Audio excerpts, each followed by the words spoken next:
Years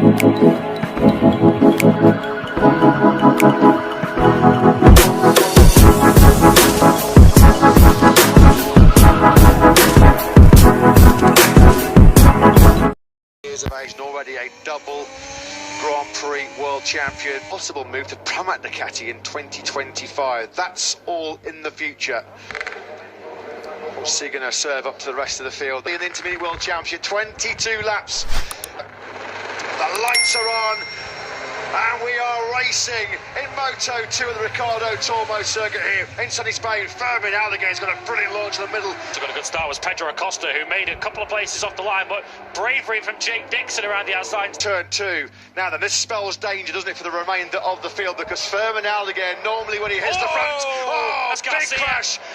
Sergio Garcia was clearly involved. There's Sam Rose on the inside of Joe Roberts coming through six. In fact, looks like our bike has gone down. Of course, was teammate to Sergio Garcia last season after that. Yeah, because it looked like in his midriff as well. He got run over. That was a real nasty one. That's under investigation, that turn, for instance.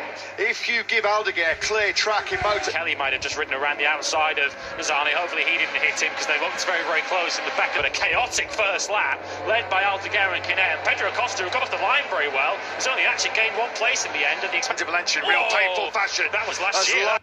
4 years ago, which has been smashed to smithereens by Fermin Aldeguer early on. It's a red-hot pace here in Valencia, 134 paces on this lap. Foggia and Baltus are now past Pedro Acosta, so is he perhaps being a little bit impatient, trying to make his way through the field, and actually cost a moment. Here comes his teammate through on it. It's a proper late lunge by Arenas, but he made it work. It was a clean day in a race in Moto2. We've never had a 133 lap in a race scenario in Valencia Moto. Else has got anything like the speed of Aldeguer. At the moment, he's just once again, as he has been the last 3 Grand Prix, in a comp. But it's going from bad to worse right now for the 19-year-old.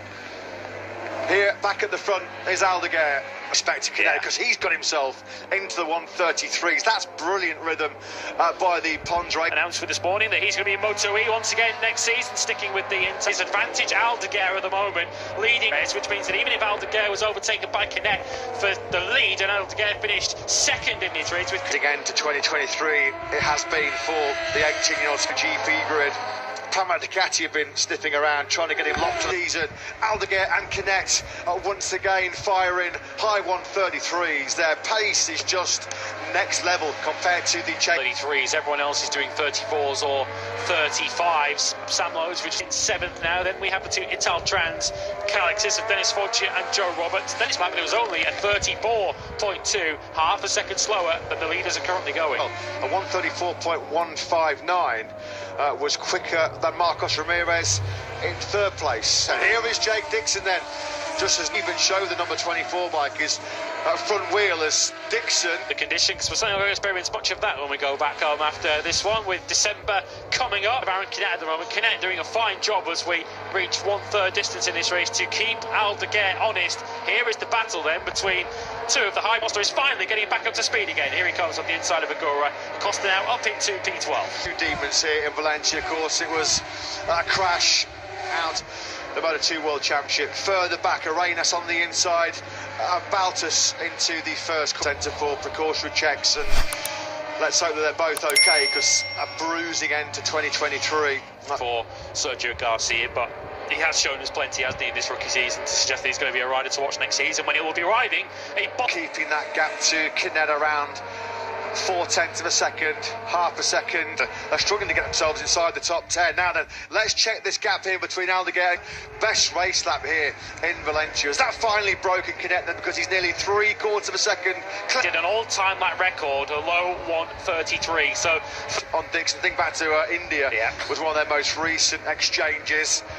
I suppose now either on the two Italtrans machines. Aldeguer's bolted. Aldeguer has bolted. He's over a second clear this, and already halfway around this lap 10 of 22, Canet has lost another 3.5. As we've seen of late with successive wins in Buriram, Sepang. That 133.6. Canet has now drifted into the one, keep Aldeguer in touch, but Aldeguer is relentless. How much does Jake Dixon want a bit of retaliation? Over the line was just over 1/4 of a second behind Lopez. Is there going to be some payback of this season finale remaining here in Valencia. Whatever you think of Lopez's overtakes into turn 4, credit pain of his own later on in the race, so this will be... Needs to step out of the shadow as well of Aldeguer, who's absolutely battered him over experience, and now clicking so well with that Boscascura chassis. Fermin Aldeguer, who ticks up another 133.7. It's not just the sprint reached, he's nearly 2 seconds clear. You can imagine that the rest of the Moto2 field must have been praying that he's again into turn number 4. That time Ramirez saw him coming and took it on the way back out of the corner again. And well, there's Chantra in 6th place. He's got good pace. There's Lopez on the inside of Ramirez in the space of 3 corners there. Failed at turn 4, got him on the inside on the brakes into turn 6. So boys, Alonso Lopez got some confidence on the brakes, hasn't he? Some of those moves on Marcos Ramirez, second of which finally got the job done. He's already into 133s. Canet showing no signs of responding to the kind of pace that Aldeguer's got. Can't wait to see as we often get the lap-by-lap analysis. Nino battle, so a few distinguished names are having 14. The battle for the final player. What's happened to him? 133.8. Properly slacking off here, isn't he, the race leader? 2.386. Not exactly going slowly, although Sonkia Chancha wasn't exactly troubling the apex there into turn numbers. It initially looked, once Lopez moved through into 3rd place, if he was potentially going to streak clear. Battle scars in his leathers there. Looked like he might have had a few bump circuit in front of his partisan passionate home between Lopez, Ramirez, Dixon, Chantra and Lowe's.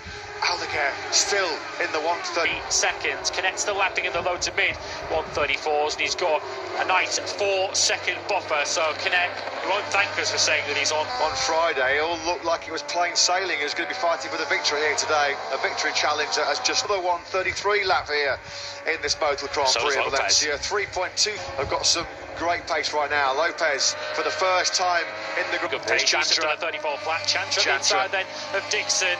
A mistake from Aldeguer at this point can rescue that place in the gala this evening for Jake. The move came for the MotoGP season finale coming up in just over an hour's time. He missed this morning's warm-up session, of course. It's been just a one-man exhibition show again, hasn't it, here from Aldeguer, who's 3.3, trying to keep tabs with a Lopez ahead of him.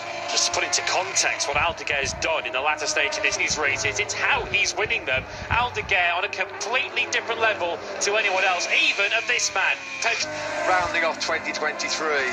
Well, there's only been one other rider in Moto2 history that's been beast, although Baltas, no quarter given there as they came up. Just bashed him out of the way there, didn't he, on the way out of turn 14. Acosta fighting back on the way into turn number 1. There's some yellow flags in the background there in the final corner. Acosta have it easy, but the world champion does now take 11th place.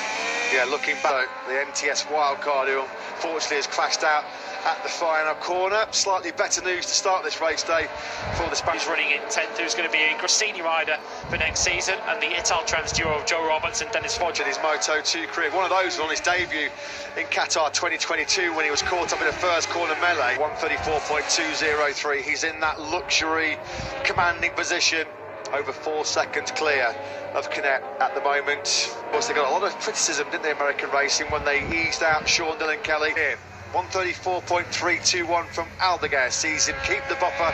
Quite quick enough to get himself involved in this battle. He's also doing 34 once behind them, but he's going to need some 33. Aldeguer's pace on lap 19. Aldeguer's 3 or 4 bike lengths to Lopez as they power out of the final corner. Started the second to last lap of this Moto2. Arbolino, incidentally, is outside the points in this final race of the season, so confirming Aldeguer 133.7, one to have on their hands of the 18-year-old number 54, Fermin Aldeguer, who was back in 2010.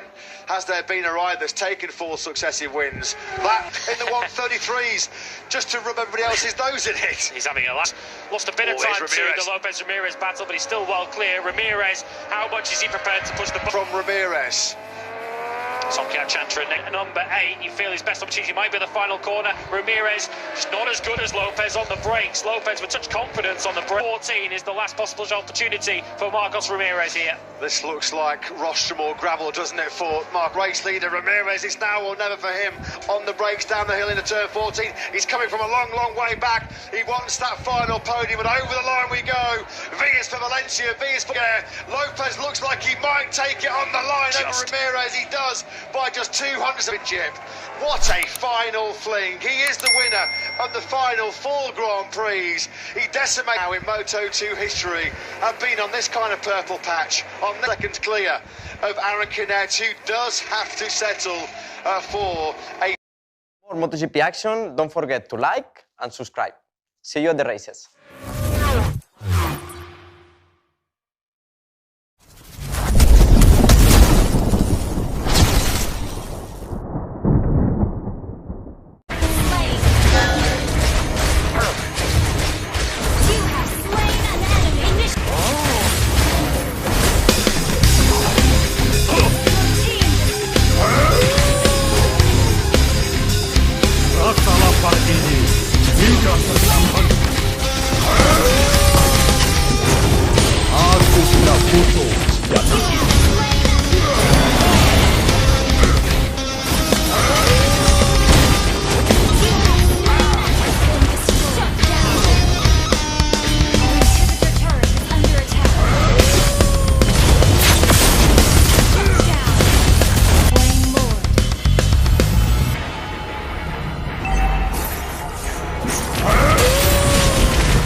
Tidak ada yang dapat bersembunyi.